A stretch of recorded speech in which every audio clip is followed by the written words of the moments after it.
हर हर महादेव शंभो काशी विश्वनाथ गंगे।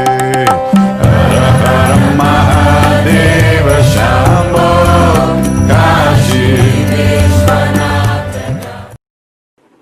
ओम नमः शिवाय। मैं हूं निकेत कपूर और स्वागत करता हूं आपके अपने चैनल महादेव एस्ट्रोलॉजी चैनल में आप सबका। आज हम लोग डिस्कशन करने वाले हैं देवगुरु बृहस्पति पे, जुपिटर, और इन पे जितनी चर्चा की जाए उतनी कम, क्योंकि सारे नवग्रहों में कहा जाता है कि सबसे ज्यादा शुभता जो प्राप्त है किसी के जीवन को, अगर किसी जातक के जीवन को संवार सकते हैं तो वो अकेले बृहस्पति, देव बृहस्पति ही संवार लेते हैं। और ये भी कहा जाता है कई बार कि किसी कुंडली में अगर 1.25 लाख अवगुण हैं, मतलब बहुत सारे अवगुण हैं, कई ग्रह नीच के बैठे हैं, अकेले बृहस्पति बहुत शुभ स्थिति में बैठे हैं, तो उस जातक को जीवन में इतनी परेशानी नहीं आने वाली है, क्योंकि कहीं ना कहीं बृहस्पति देव उनको प्रोटेक्ट करते हैं। बृहस्पति देव किसी एक पर्टिकुलर राशि में, जैसे इस समय पे बृहस्पति धनु राशि में चल रहा है, ठीक है, धनु उनकी खुद की राशि है, धनु और मीन, ठीक है, उनकी खुद की राशि है। धनु को हम लोग सैजिटेरियस भी बोलते हैं और मीन को पाइसेस बोलते हैं। तो अभी इनका भ्रमण इस राशि में इस समय पे चल रहा है और नवंबर 2020 में भ्रमण करके वो यहां पे आ जाएंगे जहां पे 10 नंबर लिखा हुआ। 10 नंबर क्या डिनोट करता है? 10 नंबर डिनोट करता है मकर राशि, कैप्रिकॉन में आ जाएंगे, जो कि शनि की राशि है। कहीं ना कहीं देखा जाए तो कोरोना वायरस की उत्पत्ति भी धनु राशि में जब बृहस्पति और केतु साथ में थे तो कोरोना वायरस का फर्स्ट केस वुहान में आया था, चाइना में। खैर उस समय बहुत सारी चीजें थी, उस पर भी कभी हम लोग डिस्कशन करेंगे। काल सर्प दोष भी था उस समय, और एक ही घर में काफी सारे प्लैनेट्स का, ग्रहों का कंजेशन हो गया था। अब बात करते हैं जो जिन चीजों के कारक हैं बृहस्पति ग्रह। देखिए, कारक जो संतान के, चिल्ड्रन के कारक बृहस्पति ग्रह माने गए। आपके जो लाइफ में गुरु आते हैं, आपके टीचर्स, आपके प्रोफेसर्स, उनके कारक भी देवगुरु बृहस्पति माने गए। आप जो धन कमाते हैं, ठीक है, धन से मेरा तात्पर्य एक पॉजिटिव धन से है, ठीक है। कई बार हम लोग जब बात करते हैं धन कमाने के तरीकों पे तो राहु का भी जिक्र होता है। जनरली राहु हम लोग को गलत तरीकों से धन प्राप्त करने की कोशिश करवाता है, लेकिन जितने भी शुभ कार्यों से जो धन प्राप्त होता है वो देवगुरु बृहस्पति उसके कारक हैं। मैरिड लाइफ, ठीक है, वैवाहिक जीवन, उसके भी कारक देवगुरु बृहस्पति हैं। नॉलेज, विजडम, ज्ञान, जितना भी आपके पास आप लाइफ में नॉलेज गेन करते हो, जिंदगी में आप तरह तरह की नॉलेज गेन करते हो, आप किसी पर्टिकुलर सब्जेक्ट में बहुत अच्छे होते हो, ये सब कहीं ना कहीं जो कृपा होती है वो देवगुरु बृहस्पति की होती है। सचिन तेंदुलकर की कुंडली में भी, जो मास्टर ब्लास्टर है हमारे, उनकी कुंडली में भी जो ग्रह हैं काफी सारे, उनकी पोजीशन इतनी अच्छी नहीं है, बट देवगुरु बृहस्पति की पोजीशन बहुत अच्छी है।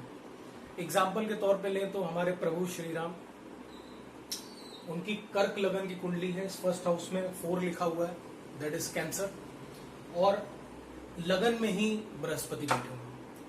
और आप लोगों को एक चीज और बताना चाहूंगा इंपॉर्टेंट, कि लगन में जब बृहस्पति बैठे होते हैं तो वो दिग्बली हो जाते हैं, मतलब उनको एक अच्छे तरीके का बल प्राप्त हो जाता है, ठीक है, पावरफुल हो जाते हैं। जैसे 10वें घर में सूर्य दिग्बली हो जाते हैं, वैसे ही लगन भाव में बृहस्पति के पास पावर्स आ जाती हैं, दिग्बली होता है। और जब वो पहले पे बैठते हैं तो उनकी दृष्टि जो है वो 5वीं, 7वीं और 9वीं, 5वीं, 7वीं, 9वीं जहां बैठे हैं वहां से 5वीं, 7वीं, 9वीं पे वो दृष्टि डालते हैं। कहा जाता है ज्योतिष शास्त्र में कि जो बृहस्पति की दृष्टि होती है उसमें अमृत होता है। तो देखिए, लगन में बैठे बृहस्पति जब 5वें, 7वें और 9वें ग्रह को देख लें अपने घर से, 5th, 7th, 9th, तो सोचिए अगर लगन में बैठे हैं तो 5th, that is house of children, house of luck, ठीक है, house of, you can say कि कहीं ना कहीं स्पिरिचुअलिटी से भी ये रिलेटेड है, दिमाग, ठीक है, नॉलेज। तो इस पे जब दृष्टि पड़ी तो ये घर अच्छा हो गया, ये हो गया आपके लाइफ पार्टनर, बिजनेस पार्टनर का घर, ठीक है। यहाँ पे उनकी शुभ दृष्टि पड़ गई तो अच्छा हो गया।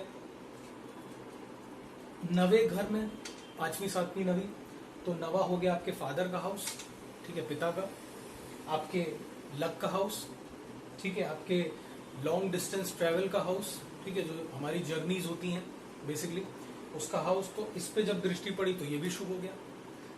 अब ये भी एक बहुत बड़ा फैक्टर है कि बृहस्पति क्यों एक कुंडली में बहुत सारे अवगुणों को दूर करते हैं, क्योंकि देखिए बृहस्पति दूसरे घर, 5वें घर, 10वें घर और 11वें घर, इन 4 घरों के कारक भी होते हैं। देखिए कारक का मतलब ये नहीं कि उनकी वहां पे प्रेजेंस जब होगी तो ही वो इफेक्ट देंगे। सेकंड हाउस किसका है? धन, कुटुंब, वाणी। कुटुंब का मतलब हुआ आपका परिवार, वाणी मतलब आपकी स्पीच। तो कहीं ना कहीं अगर बृहस्पति पूरी कुंडली में कहीं भी बैठे हो और वो बहुत अच्छी राशि में बैठे हो, ठीक है, उनकी शुभ स्थिति हो, तो वो अपने कारक घर का कुछ ज्यादा बुरा नहीं होने देंगे, अच्छा ही करें। तो दूसरा, 5वां, 10वां और 11वां इनके कारक हो गए, और 5वीं, 7वीं और 9वीं इनकी दृष्टि हो गई। तो आप जरा सोचिए कि कितनी इंपॉर्टेंस बढ़ गई बृहस्पति की, कि 3 ग्रहों को तो, 3 घरों को तो देख रहे हैं बैठ के, एक जगह वो खुद बैठे होंगे और 4 घर के कारक हो गए वो। तो इसका मतलब कि एक पर्टिकुलर कुंडली में बृहस्पति देव की बहुत ज्यादा इंपॉर्टेंस बढ़ जाती है। अब जैसे मान लीजिए कि बृहस्पति 11वें स्थान में बैठ गए किसी के और अच्छी राशि में बैठ गया, तो जब भी बृहस्पति की उस जातक की महादशा आएगी तो वो, क्योंकि ये लाभ स्थान है, तो इस लाभ स्थान से वो बहुत ज्यादा लाभ प्राप्त करेगा और अपने बिजनेस या जॉब में बहुत एक्सेल करेगा, बहुत आगे जाएगा, बहुत आगे बढ़ेगा। बृहस्पति अगर 5वें स्थान पर बैठ गए तो संतान के लिए अच्छा हो गया। बृहस्पति अगर 9वें स्थान में खुद बैठ गए तो यहाँ पे आपके पिता के लिए अच्छा हो गया, ठीक है, आप में काफी ज्यादा अंडरस्टैंडिंग होगी, एक दूसरे को अंडरस्टैंड करेंगे, हो सकता है साथ में बिजनेस भी कर रहे हैं। तो देखिए लार्जेस्ट प्लेनेट है बृहस्पति, तो किसी भी चीज को तुरंत नहीं देते हैं वो, ठीक है। जल्दी अगर आप सोचेंगे कि आपको कुछ मिल जाए इतनी सारी चीजों में से, तो वो नहीं मिलेगा, स्लोली मिलेगा, धीरे धीरे मिलेगा, लेकिन लंबे समय के लिए मिलेगा। कुछ अवगुणों की बात करें तो कहीं ना कहीं मोटापे का कारक बृहस्पति को माना गया है जब महादशा चलती है बृहस्पति की, और इतनी अच्छी प्लेसमेंट उनकी नहीं है तो वो जातक को थोड़ा मोटा कर देते हैं, मोटापा दे देते हैं।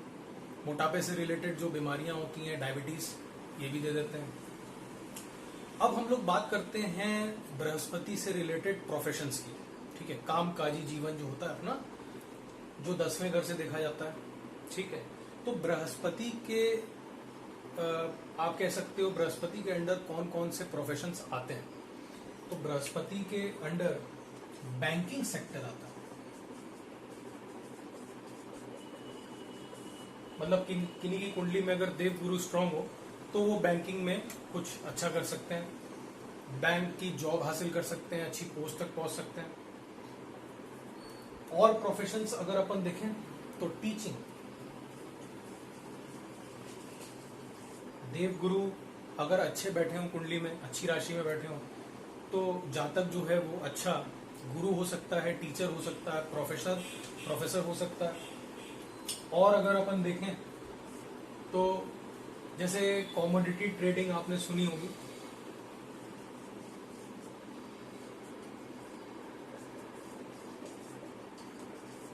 तो कमोडिटी ट्रेडिंग में बृहस्पति देव गुरु जातक का प्रोफेशन उसको बना सकते हैं।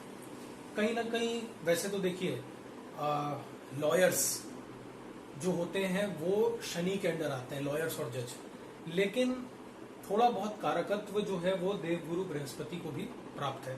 तो किसी का बृहस्पति अच्छा हो तो वो अच्छे लॉयर बन सकते हैं और अपना मुकाम हासिल कर सकते हैं। तो ये कुछ चीजें हैं जो देव गुरु बृहस्पति की हम लोगों ने आज डिस्कस की, और इस पर्टिकुलर डिस्कशन को अपन अभी अधूरा ही मान के चलेंगे, खैर, क्योंकि एक सीरीज जल्द ही आपको